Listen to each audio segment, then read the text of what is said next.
You're watching the match. You're thinking about, is there going to be a turn? So whole time I thought there was going to be a double turn where, yes, Cena technically turned face on Friday night, but I thought it was more like he could still easily be a heel. Like, he hasn't convinced me as a face yet because he's been a heel for all these months, and then you just magically turn face on a random Friday night going into one of the biggest matches of the year. Like, seems a little odd to me, right? Yes, exactly. So I was kind of like, all right, there might be a double turn here because I still had Cena as a heel. I know he came out and did all the face antics, but it's like, you're not fully gonna. I was thinking you're not fully gonna know if this man's a heel until he could go the whole match playing the face character. He could very well still be a heel. You know, the end of the match comes, he does maybe a low blow. He does something that is that falls in line with the characteristics of the heel. And so I was like, Cena hasn't convinced me as a face yet, so I, in my head, still had him down as a heel. And so Cody, this baby face, I was thinking, my honest prediction was, okay, street fight, we're going to get a double turn. So Cody's going to turn heel, Cena will turn face, and the hand is going to switch, or the title is going to switch hands. Cody will win it because of some heel antics, and that's how this pay-per-view ends, which, granted, that was not, I want to say, I wasn't the only one who thought. There were a lot of people who thought it was going to play out this way. But when you look at pro wrestling, this is already, like, you're shooting for the stars by asking for a double turn. Like, that is something that you do not see all the time. You rarely see it. You rarely see something like this. But I thought, okay, street fight, the stage is set to do that. And they did tease it because you had Cody taking off the bottom rope during the match and wanting to choke Cena out with her, or using it to attack him. He also like wanted to use the belt, the title belt, and hit Cena with it, which has previously been teased in other matches. So I was thinking, okay, double turn, that's what we're getting. And that's why I was recording it during the match, because I was like, I'm waiting for them to hug it out and then Cody to put him in the crossroads position and then just hit his finisher and walk off. That's what I was thinking. And then when Cody's walking off, I remember I was like, wow, we got treated, which shows you I'm guilty. Sometimes a pro wrestling fan, the sports fan in general, we ask for so much. Sometimes we kind of fall into this lack of gratitude because I just got treated to probably the best match of the year. And I was still like, man, but it's not what I wanted. So I was kind of like, wow, you know? So I'm still recording. At this point, what you saw on my Instagram story, I thought that was like, okay, I'm just going to record the ovation for Cena, and I just want to record him walking off. Because I grew up watching Cena. I'm never going to see this man again unless I,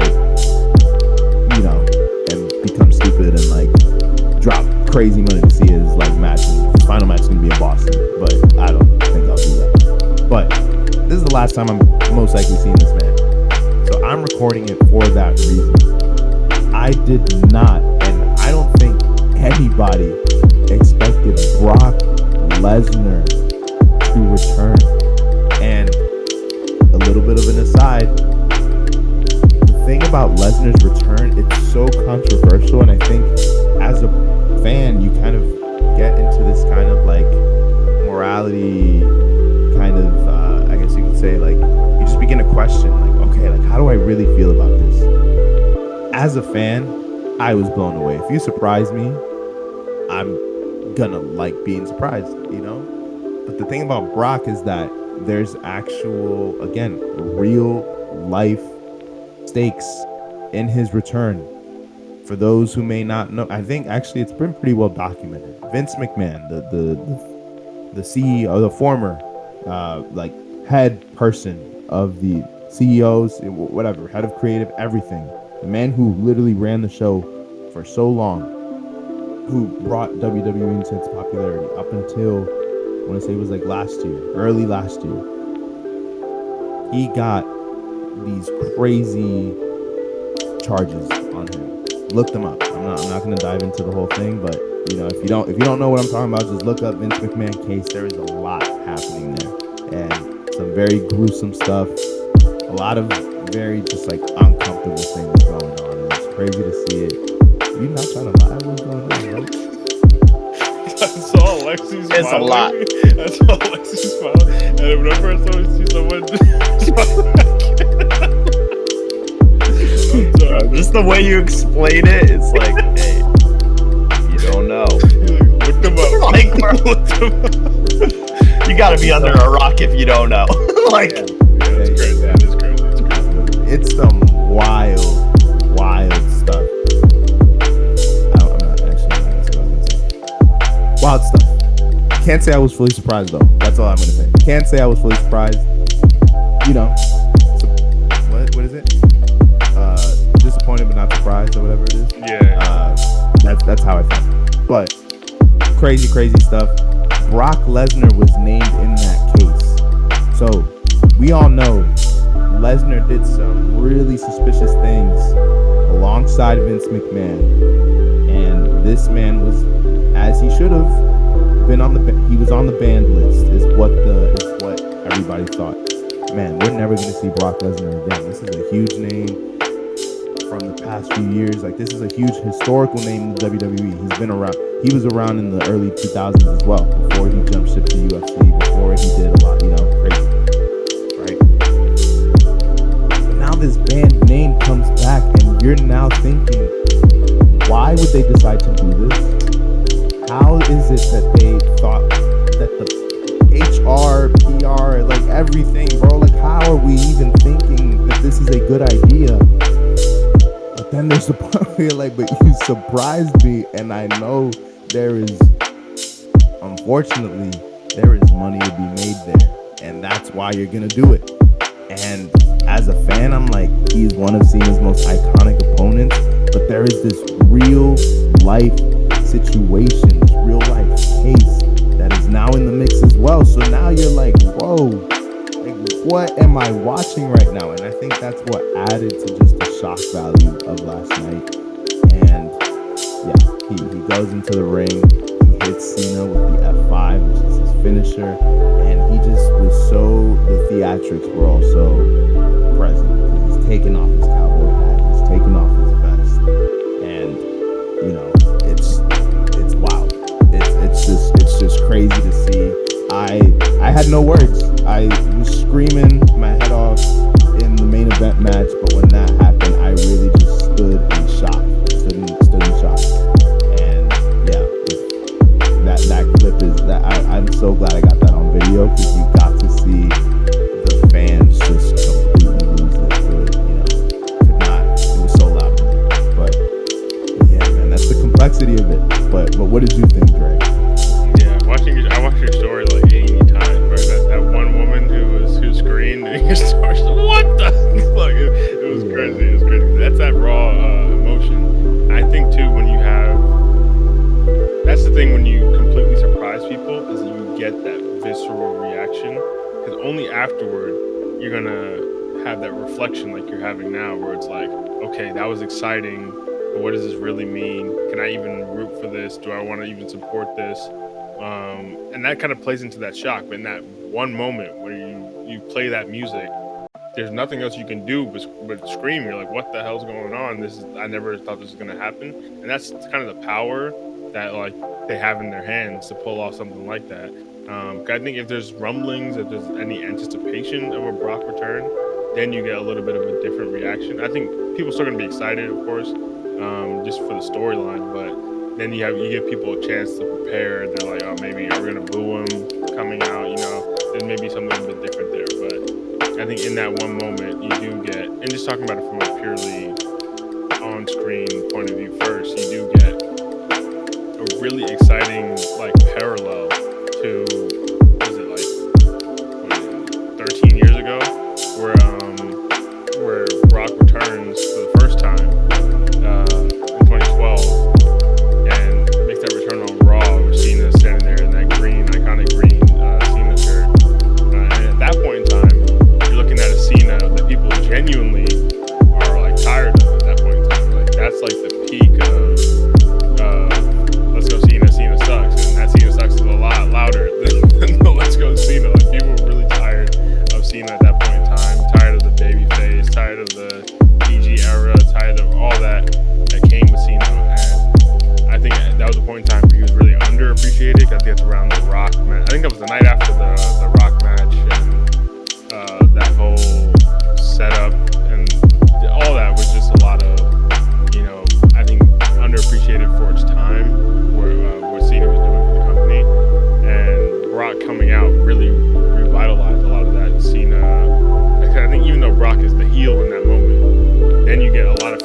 fervor for a Cena rivalry, because now people are low-key rooting for Brock against Cena, even though Brock's the heel, Cena's the face. And they had some iconic moments. I always watch, like every couple months, I go back and watch that brawl they had. I think John Laurinaitis was there, and like the whole roster comes out, and like they're jumping back and forth across the ring. Which that's always silly to me. Where like you have these 20 like massive dudes holding back one dude, and all of a sudden they just break through and jump across the ring and hit each other. That's not realistic, but that's always fun to see. I always thought that was a super dope segment, and you had a lot of fun with Brock and Cena back then.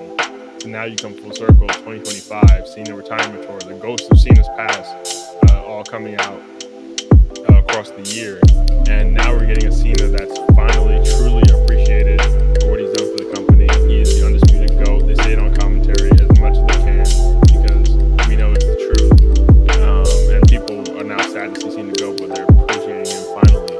And now you bring out Brock Lesnar. First of all, it's crazy that Brock is still in the shape that he's in. I don't know how old he is exactly. That dude's massive still, pause. But I don't know how he maintains that much muscle mass. It's actually ridiculous. Probably, I don't know, some stuff. But yeah, seeing Brock Lesnar come out now with the Cena that's finally getting, like a full circle Cena that's finally getting his appreciation, and then a Brock with all this, controversy behind him in the real world. Now we might see a complete flip on his head of that time back in like 2012 with that rivalry. And I think maybe, I was talking before about Cena turning face, and I do agree that was a bit forced the way they did it on SmackDown, but you see the reason for Cena turning face. You see potentially the ultimate heel to come back to face him, because if you bring into account real world circumstances. I think Brock has always been a heel since he's come back, and people still like, that people still cheer for, just because, I don't know, Brock just gets that glaze, but now we have a potential for a Brock that people actually root against because of this real world stuff. Now that the shock has settled, going into, I'm sure maybe Raw tonight, there's going to be some fallout from that. Now we're going to get some real animosity towards Brock, deserved animosity potentially towards Brock, and a Cena that people truly love. Maybe bringing him back, we can speak to the ethics of that, and Hunter has a lot to answer for. Hunter, ethically, he got a lot going on in his life too. You ain't gonna talk too much on that, but I saw them pictures with the Orange Man, bro. You ain't slick, Hunter. I know. He got his own stuff going on as well. But if we're talking about booking and talking about giving Cena that true send off, what better way for the GOAT of the business to slay the beast that is potentially doing some heinous things in real life? I think there's a lot to tie in there with reality and the fiction and all of that. So I'm curious to see where this goes for the next however many months. But in that moment, I won't lie, I really did get flashbacks to that 2012 return, and I think it's a cool experience to bring out of someone, because even that was crazy for its time. This bringing back, because at this point, that's probably as much time, or if not more time, from now to that 2012 return than Brock to when he originally left the company. So it's really a cool, 20-year story in the making. So yeah, that's really dope to see, because I think especially at the time, we're seeing a Brock who was a massive star in the company in the early 2000s when Cena's trying to break through, and then Brock leaves, whatever, all that happened, and then Cena wasn't projected to be whatever compared to Orton and Batista and all the other guys, but Cena breaks through and becomes the GOAT, and now this is a true 20-year full circle story where the guy who was the most counted out at that time being the pinnacle of the industry, and then the guy who was projected to be the guy at the time coming back and facing him. I think that this has a potential for some really cool storytelling in that aspect, but yeah, it's hard to separate from the unfortunate real life stuff that's tied into Man, I just don't know what to expect at this point.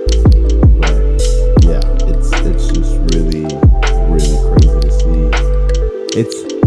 And I just want to make sure, and to kind of close this off, unless you have anything else straight, but we live in an age of social media media, we live in an age where it's so easy for news to travel.